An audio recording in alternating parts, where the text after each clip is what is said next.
अस्सलाम वालेकुम नाजरीन, साहिबान न्यूज के साथ मैं हूं नाइला भट्टी। सबसे पहले शामिल करते हैं आज की अहम खबर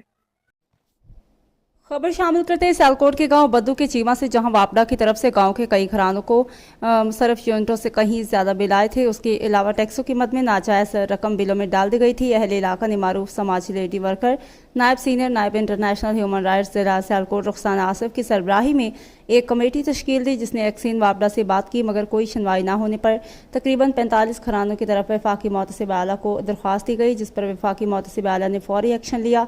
वफाकी मोहतसिब आला वापडा दफ्तर की तरफ से फरवरी के बिल में कुल इस्तेमाल शुदा यूनिट 8 हैं, जिसका बिल 124 रुपये था, लेकिन वापडा ने बिल में 5,899 रुपये बिल में इजाफी बिल एडजस्टमेंट की सूरत में शामिल करके बिल भेजा और रकम वसूल की है, जो कि गैर कानूनी तरीक़ाकार है, जिसकी कोई वजह नहीं है। इजाफी रकम वापस करने का हुक्म दिया जाए। इसके अलावा वफाकी मोहतसिब आला ने वापडा की तरफ से फरवरी के बिल में असल बिल 925 रुपये के अलावा 1493 की रकम गैर कानूनी तरीका से बिल एडजस्टमेंट की सूरत में बिल में भेजी गई है, जिसे वापस करने का हुक्म देने की दरख्वास्त की है, जिस पर वफाकी मोहतसिब आला के फौरी एक्शन पर अहले इलाका बद्दू के चीमा ने शुक्रिया अदा किया। तकरीबन 45 घरों को 2,40,000 के करीब रिलीफ मिला।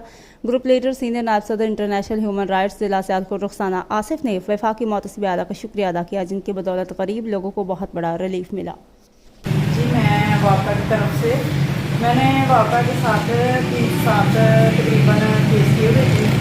तो जो मुफ्ती जज साहब है ना, राशिद साहब, उन्होंने मेरे साथ बहुत अच्छा काम किया और मेरे साथ मेरे जो ये है ना केस बहुत क्लोज किए और मुझे बेनिफिट भी दिया, और उनका मैं अपने दिल के खागेरा से शुक्रिया अदा करती हूँ। अब तक के लिए इतना ही। मजीद खबरों और अपडेट से बाखबर रहने के लिए देखते रहें साहिबान न्यूज।